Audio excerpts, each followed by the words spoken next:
एक प्रमेय इसमें है, इस प्रमेय को पूछने की कभी संभावना रहती है कि किसी आव्यूह का व्युत्क्रम अद्वितीय होता है, यानी किसी आव्यूह के दो व्युत्क्रम नहीं हो सकते, ये हमें सिद्ध करना है।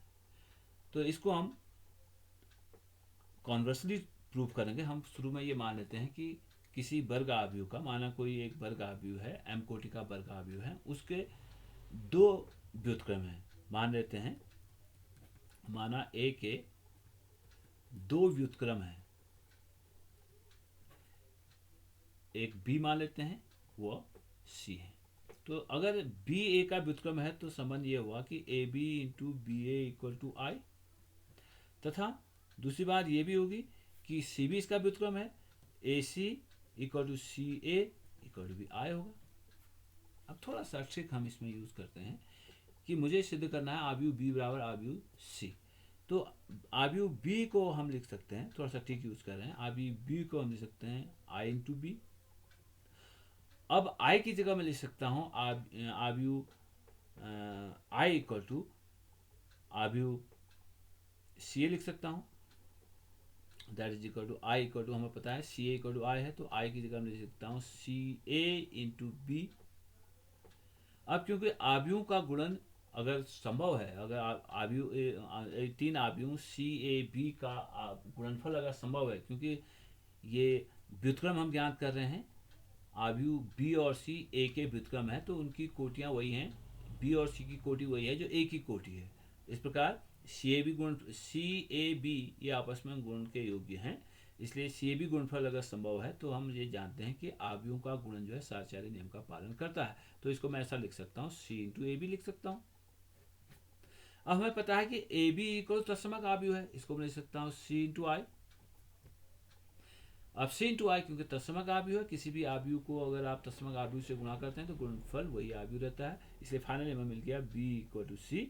इसलिए ये इसके दो अलग अलग व्युत्क्रम नहीं हो सकते हैं, किसी भी वर्ग आव्यूह का एक और केवल एक ही अद्वितीय व्युत्क्रम होता है, बी इक्वल टू सी हमने दिखा दिया। एक ऐसा ही प्रमेय इसमें, और इसमें जनरली 4 नंबर का सवाल सत्यापित कीजिए आता है। प्रमेय यह है कि सत्यापित कीजिए कि A B inverse is equal to B inverse into A inverse. ऐसे आपको ए और बी दो आव्यूह दिए होंगे, आपको ये सत्यापित करना होगा कि ए गुणा बी का जो व्युत्क्रम है वो बी इनवर्स गुणा ए इनवर्स के बराबर है, ये हमको सत्यापित करना होता है। यहाँ पर हम जरा सा इसको, इस प्रमेय को ऐसे इसको सिद्ध करने की का प्रयास करते हैं। A B inverse equal B inverse into A inverse हमें सिद्ध करना है।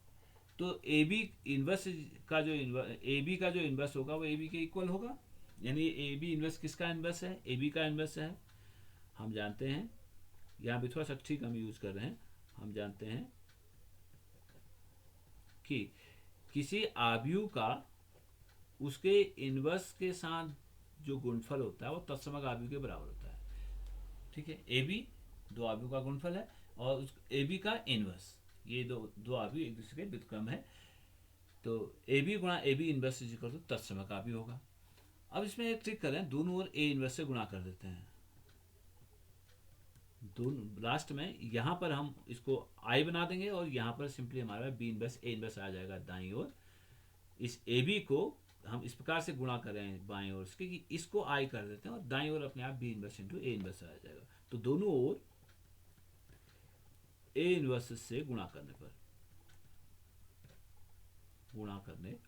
बाईं ओर गुणा करेंगे, क्योंकि ये ए है, इसके ए इनवर्स से गुणा करेंगे आई हो जाएगा, फिर बी इनवर्स से गुणा करेंगे तो दोनों में आई हो जाएगा। गुणा करने पर A into A B inverse is equal to A inverse into I. फिर से हमने देखा क्यों ये गुणनफल इनका संभव है, ए बी का गुणनफल संभव है, तो हम ए इंटू ए बी भी संभव होगा, इसलिए ये साहचर्य नियम का पालन करेंगे। ए इनवर्स से गुणा किया, sorry, A inverse into A B, तो A inverse into A into B into A B inverse is equal to A inverse into I. किसी भी इनवर्स को तत्समक से गुणा करेंगे तो वही अब इनवर्स हमें, वही आव्यूह हमें मिलेगा। अब फिर से A inverse into A equal to I into B into A B inverse equal to A inverse, यानी I into B equal to तत्समक आव्यूह को हम बी से गुणा करेंगे तो बी हो जाएगा, B into A B inverse is equal to A inverse हो जाएगा। अब दोनों तरफ फिर से मैंने कहा इसको मुझे आई करना है, तो दोनों ओर बाईं ओर बी इनवर्स से गुणा करने पर, अब बी इनवर्स से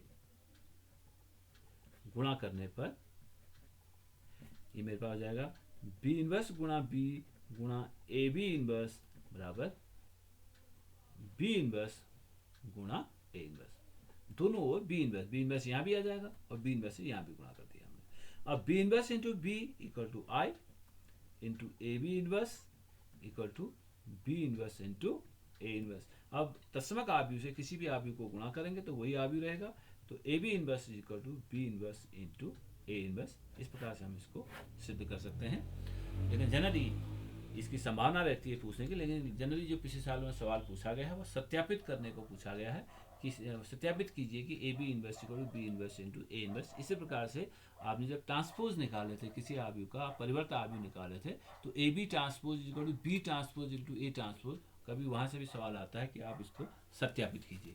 अब प्रतिलोम निकालने इस प्रश्नावली में हम आते हैं, एक्सरसाइज 3.4 की प्रश्नावली में आते हैं। कुछ आव्यूहों के हम प्रतिलोम ज्ञात करते हैं। प्रश्नावली 3.4 इस प्रश्नावली में आते हैं कि प्रतिलोम हम कैसे निकालते हैं। आव्यूह हमें दिया है, आव्यूह ए इक्वल टू हमें दिया है, इसे मान लेते हैं 1 -1 2 3, यह आव्यूह दिया है। इसका हमें प्रतिलोम ज्ञात करना है, तो हम इस सर्वसमीकरण का उपयोग करेंगे a equal to I into A.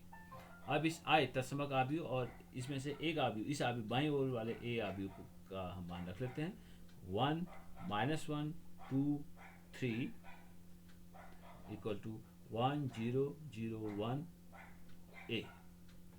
अब क्या करना है कि सबसे पहले बाईं ओर पहले अवयव को, यानी इस अवयव को आपको 1 करना है, यहाँ ऑलरेडी 1 है। अब इसको 1 हो गया तो इसको 0 करना है, फिर इसको 1 करना है, फिर इसको 0 करना है। ये तरीका, ऐसे आप जाएंगे ऊपर, पहले इसको 1 फिर इसको 0 फिर इसको 1 फिर इसको 0 करना है। तो इसको 1 ऑलरेडी है तो इसको 0 करना है, तो R2 में चेंज होना है। R2 गोज टू क्या चेंज होना है, R2 माइनस 2 गुणा R1, यानी इसको 2 से गुणा करके इससे घटा देते हैं, इसको 2 से गुणा करके इससे घटा देते हैं, यानी R2 जो हमने तीसरे प्रकार का परिवर्तन कहा था रो ट्रांसफॉर्मेशन, मैं यहाँ पर केवल रो ट्रांसफॉर्मेशन ही उपयोग में ला रहा हूँ। आप इसी तरह से कॉलम ट्रांसफॉर्मेशन भी कर सकते हैं, कॉलम ट्रांसफॉर्मेशन भी इसी प्रकार से होगा। तो एक ही मेथड हम यूज करते हैं, रो ट्रांसफॉर्मेशन ही करते हैं। अगर आप रो ट्रांसफॉर्मेशन कर रहे हैं तो बीच में आप कॉलम ट्रांसफॉर्मेशन नहीं करेंगे, रो ट्रांसफॉर्मेशन करेंगे, रो ट्रांसफॉर्मेशन ही करते रहेंगे। तो इसको मुझे R2 goes to R2 minus 2 R1 करने से ये अवयव मेरे पास 0 हो जाएगा। तो और अवयव में क्या चेंज हो रहा है उसको हमें माइंड नहीं करना है, वो अपने आप चेंज हो जाएंगे, फिर उनकी जब बारी आएगी उनको चेंज करेंगे हम। अभी हमने केवल फोकस इस पर करना है कि इसको 0 करना है, तो इसको 2 से गुणा करके R2 में से R1 को घटा देते हैं। तो R1 में कोई चेंज नहीं है, 1 - 1 ऐसे ही रहा, तो ये हो जाएगा 2 - 2 0, 3 - 2 यानी 3 + 2 5 हो जाएगा, इक्वल टू यहाँ भी R1 में कोई चेंज नहीं है 1 0, इसी में चेंज होगा, इसमें इस ए में कोई चेंज नहीं होना है 1 0, तो इसमें तो 0 - 2 हो गया, 0 - 2 यानी 1 - 0 1, ये चेंज हुआ। अब आपको इसको 1 करना है, तो पूरे को किससे भाग कर देते हैं, R2 को 5 से भाग कर देते हैं। R2 गोज टू 1/5 R2, ये चेंज कर देते हैं, तो इससे ये मेरे पास आया नया अवयव। R2 में चेंज है तो R1 वही रहा, 1 - 1 0 1, और दाएं तरफ हो जाएगा R1 वही रहा, 1 0 माइनस 2/5, क्योंकि 5 से भाग कर दिया है, 1/5 ए, ये हो गया। यानी यहाँ 1 - 1, इसे एक बार फिर लिखें, 1 - 1 0 1 इक्वल टू 1 0 - 2/5 1 0 - 2/5 1/5 ए, 1/5 ए, ये हुआ। अब क्या करना है हमें फोकस यहाँ करना है। अकॉर्डिंगली जो चेंज हो रहा है वो दाएं तरफ चेंज होते रहेंगे, हमें फोकस इसमें करना है। अब हमें इसको जीरो करना है, पहली पंक्ति का दूसरा अवयव, क्योंकि इसे तत्समक आव्यूह बनाना है, 1 0 0 1 ऐसे हमें इसे बनाना। तो अगर हम ये चेंज कर दें कि R1 में R2 को ऐड कर देते हैं तो 1 - 1 0 हो जाएगा। तो चेंज हो रहा है R1 में, R1 goes to R1 plus R2, ये चेंज कर देते हैं तो ये जाएगा 1 0 0 1 इक्वल टू, चेंज R1 में हो रहा है कि 1 - 2/5, ये दोनों आपस में जोड़ दिया आपने, 5 × 2 ये हो जाएगा 3/5, और 0 + 1/5 1/5, और R2 में कोई चेंज नहीं है, -2/5 और 1/5 A। अब इस आव्यूह A और इस आव्यूह का गुणनफल तत्समक आव्यूह है, इसलिए ये आव्यूह B आव्यूह का इनवर्स है। इसलिए A इनवर्स हमें मिला 3/5 1/5 ऋण 2/5 1/5। ये तरीका है किसी आव्यूह का प्रारंभिक रूपांतरण विधि से व्युत्क्रम ज्ञात करने का। इसी प्रकार से एक सवाल और करते हैं, दूसरा। आव्यूह A इक्वल टू है 2 1 1 1, ये आव्यूह है। तो सर्वसमीका होगी A इक्वल टू IA, आव्यूह सर्वसमीका हम इसे कहते हैं।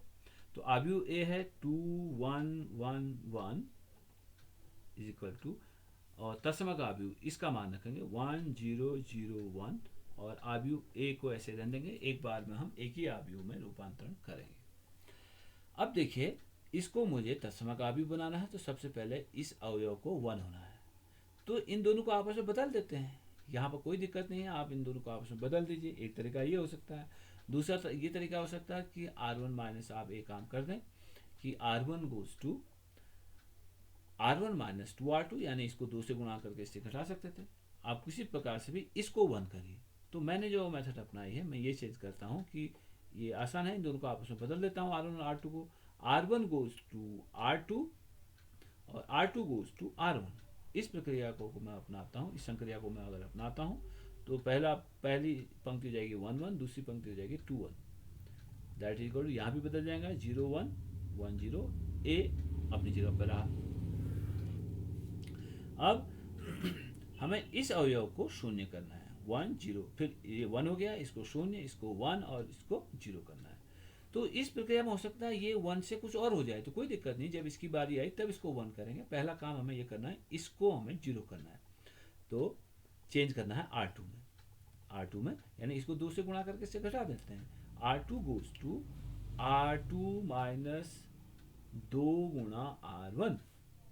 अगर ये संक्रिया अगर हम लगाते हैं यहाँ पर, तो ये हो जाएगा हमारे पास, R1 में कोई चेंज नहीं है, 1 1, R2 में चेंज हो रहा है, इसको 2 से गुणा करके 2 ऋण 2 हो जाएगा, तो 1 ऋण 2 ऋण 1 हो जाएगा, 1 ऋण 2, इसमें इसको R2 में से R1 को 2 से गुणा के घटाया आपने, 1 ऋण 2 × 1, यानी 1 ऋण 2 ऋण 1 हुआ, दैट इक्वल टू। इस तरह से चेंज हमें दाएं ओर भी करना है। R1 में कोई चेंज नहीं है, 0 1, R2 में चेंज है 1 R2 - 2 × R1, 0 × 2 0 ही हुआ, तो 1 - 0 1 हो गया, और 0 - 2 ये हो जाएगा, तो -2 हो जाएगा इंटू A, ठीक है। 0 - 2, R2 - 2 × R1, 0 - 2 -2 हो गया। अब क्या काम करना है, इसको 1 करना है, तो ऋण 1 से भाग कर दो। ऋण 1 से भाग करने पर, या ऑपरेशन करेंगे कि R2 goes to -1 × R2, R2 को -1 से गुणा कर दीजिए, तो ये हुआ 1 1 0 1, यही चेंज दाईं ओर भी होगा। R1 में कोई चेंज नहीं है, इसको आपने -1 से गुणा कर दिया, तो -1 हो जाएगा, ये 2 हो जाएगा, और ये A अपनी जगह पर रहा। अब ये 1 हो गया, आपको इसको 0 करना है। देखिए, ये अवयव हमने अगर शून्य कर दिया है, आप R1 में कोई भी चेंज कर दें R2 के सापेक्ष, तो ये 1 ही रहेगा, तो इसीलिए हमने पहला काम इसको 0 किया। तो अब R1 में चेंज करना है, इसको 0 करना है, तो इन दोनों को घटा देते हैं। R1 goes to R1 - R2 कर दें, तो ये हो जाएगा 1 1 - 0 1 1 - 1 0 ये दूसरी पंक्ति यही रही 0 1, यही चेंजेस यहाँ हो जाएंगे। 0 माइनस माइनस 1 1, 1 माइनस 2 माइनस 1, और दूसरी पंक्ति ये रही -1 2 a। अब इन दोनों आव्यूहों का गुणफल तत्समक आव्यूह है, इसलिए ये आव्यूह जो है a का इनवर्स है, तो a इनवर्स बराबर हमारे पास आया 1 -1 -1 2। ये हो गया। इसी प्रकार से चौथा इसी का सवाल देखिए। चौथा a इक्वल टू है 2 3 5 7, 2 3 5 7। तो आव्यूह सरल समीकरण है a equal to i into a। तो a है 2 3 5 7 इक्वल टू i हो जाएगा 1 0 0 1 इंटू a। आव्यूह हो गया। अब बात यह आती है कि इसको हमें तत्समक आव्यूह बनाना है, तो पहले अवयव को मुझे क्या करना होगा, इसको 1 करना है। ठीक है, पहले अवयव को 1 करना है। तो कई तरीके हो सकते हैं इसको 1 करने के। एक तरीका ये हो सकता था कि आप इस पूरे को R1 को 2 से भाग कर देते, लेकिन 2 से भाग करने से भिन्न में आ जाएगा, 3/2 आता है, बाद में कैलकुलेशन में दिक्कत होती है। तो इसको होल नंबर में ही रखिए। जब भी है आप कोशिश ये करिए कि बाएं तरफ के अवयवों को आप होल नंबर में ही रखिए, इनको भिन्न में मत लाइए इनको। तो एक काम कर सकते हैं, इसको आप 3 से गुणा करके इससे घटा लीजिए, ये 6 ऋण 5 हो जाएगा। ठीक है, ये 1 हो जाएगा अपने आप। तो हम एक काम ये कर लेते हैं कि R1 गोज टू 3 गुणा R1 माइनस R2। ये काम अगर मैं कर देता हूँ तो यार 3 ऋण 6 ऋण 5 हो जाएगा, ये 1 हो जाएगा। मेरा एम केवल इस पर फोकस है हमारा, इसको 1 करना, और जो भी चेंजेज हो रहे हैं उनको होने दो। तो हो जाएगा 3 दूना 6 ऋण 5 1, 3 3 9 ऋण 7 2। ठीक है, और R2 है 5 7, दैट इक्वल टू वही R1 चेंज है 3 ऋण 0 3 0 ऋण 1 ऋण 1। R2 में कोई चेंज है 0 1 a हो। पहला काम ये था कि हमने R1 का जो पहला अवयव था वो हमने 1 कर दिया। अब आपको इस कॉलम का दूसरा अवयव जो है इसको 0 करना है। पहले कॉलम का दूसरा अवयव 0 करना है। इसको 0 करने के लिए आप इसको 5 से गुणा करके इसे घटा देते हैं। तो R2 में चेंज होना है, R2 goes to R2 minus 5R1। ये ऑपरेशन लगाना, और आपने कोई फोकस नहीं करना है, आपको केवल इसको, फिर इसके बाद इसको, फिर इसको, फिर इसको, ऐसे फोकस करना है। तो R2 में चेंज है, तो R1 में कोई चेंज नहीं है, 1 2 रहेगा। और ये हो जाएगा 5 माइनस 5, ये 5 माइनस 5, 5 माइनस 5 इंटू 1, 5 माइनस 5 0। और 7 माइनस 10, ये 7 है, इसको आपने 2 से गुणा किया, 5 से गुणा किया, 7 माइनस 10 माइनस 3 जाएगा, इक्वल टू यही चेंज R2 में यहाँ भी है। R1 ये रहा 3 माइनस 1, R2 में चेंज है 0 माइनस 15, इसको 5 से गुणा करके इससे घटाया हमने, 0 minus 15 minus 15, 1 minus minus 5, 1 minus minus 5 यानी 1 प्लस 5 ये हो जाएगा, 1 प्लस 5 6 a। ये हो गया। अब काम हमें ये करना है कि इसको यानी दूसरी पंक्ति का ये अवयव, क्योंकि आप 1 0 1 0 1 0 आपको ये करना है, तो इसको आपको 1 करना है। तो 1 करने के लिए R2 में चेंज होना है, R2 गोज टू, इसको आप -3 से भाग कर दें, -1/3 गुणा R2, ये अपने आप 1 हो जाएगा। तो और कहीं नहीं देखना, आपको अकॉर्डिंगली चेंज कर लेंगे हम, लेकिन इस पर फोकस करिए कि ये 1 कैसे हो सकता है। आप इसको -3 से भाग करेंगे R2 को, तो ये 1 हो जाएगा, बस इतना ही देखना है। तो 1, क्योंकि दूसरे में कोई चेंज होना है, क्योंकि ये ऑलरेडी हमने 0 कर रखा है, 1 2 0 1 इक्वल टू R1 में कोई चेंज नहीं है, 3 माइनस 1 ऐसे ही रहेगा R1। R2 में आपने इसे -3 से भाग कर दिया, तो ये जाएगा 5 और ये जाएगा -2 a। अब हमें इस अवयव को 0 करना है, तो R1 में चेंज होना है, इसको 2 से गुणा करके इसे घटा लें R1 से, R1 goes to R1 minus 2 गुणा R2। R2 को 2 से गुणा करके R1 से घटा लीजिए, चेंज हो रहा है R1 में, तो ऐसे लिखेंगे चेंज हो रहा R1 में, तो लिखेंगे R1 गोज टू, चेंज हो रहा R1 में, तो R1 goes to R1 minus 2 R2। तो ये हमारे पास जाएगा चेंज R1 में हो रहा है 1 माइनस 1, क्योंकि आपने इसको 0 कर लिया, अब इसमें कोई चेंज नहीं होगा रो के सापेक्ष जब भी आप करेंगे, तो 1 ये 1 ही रहेगा, और ये जाएगा 2 माइनस 2 0 0 1, और दाएं तरफ R1 में चेंज हो रहा है 3 माइनस 10 हो जाएगा, ये 3 माइनस 10, R1 माइनस 2R2, 3 ऋण 2 पंचे 10, ऋण 7 हुआ, ऋण 1 ऋण 4 धन 4 हो जाएगा, ऋण 1 धन 4 3, और R2 में कोई चेंज नहीं है, 5 माइनस 2A, फिर बात वही होगी, इन दोनों आव्यूहों का गुणनफल एक तत्समक आव्यूह है, इसलिए A इनवर्स आव्यूह बराबर हमारे पास हो जाएगा -7 3 5 माइनस 2। तो आज इतना ही करते हैं, इसको आप इसमें और जो सवाल हैं इनको लगाने का प्रयास करिए। फिर हम तृतीय कोटि के आव्यूह का व्युत्क्रम ज्ञात करेंगे, तृतीय कोटि का जो वर्ग आव्यूह होगा उसका व्युत्क्रम ज्ञात करने की कोशिश करेंगे अगले वीडियो में। आप इसमें और जो सवाल हैं उनको बताइए, उनको बनाइए, अगर कोई सवाल नहीं बन रहा है तो मुझे मैसेज कीजिए।